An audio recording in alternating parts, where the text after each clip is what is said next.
Welcome to the Literary Legacy, where we rediscover voices that echo across time and truth. Today, we ask a question that stings.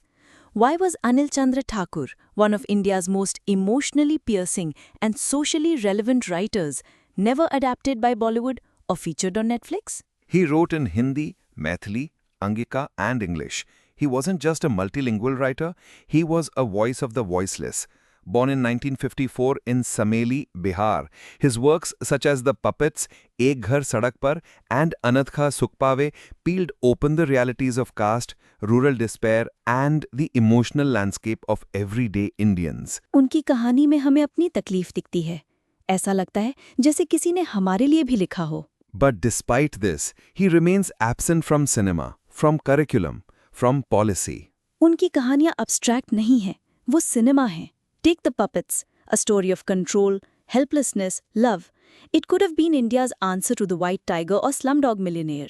Or Jab Bhagwan Mar Gaya, a tragicomic tale with the power of a Vishal Bharadwaj script.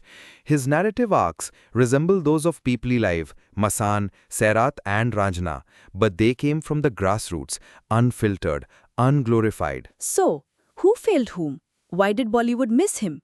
Why didn't Netflix India ever adapt Shav Sadhana into a chilling short film? Why didn't Sahitya Academy, Doordarshan or NFDC preserve his voice on screen? Was it caste, class, language, or the simple tragedy of living too authentically in a world of packaged content? It's not too late.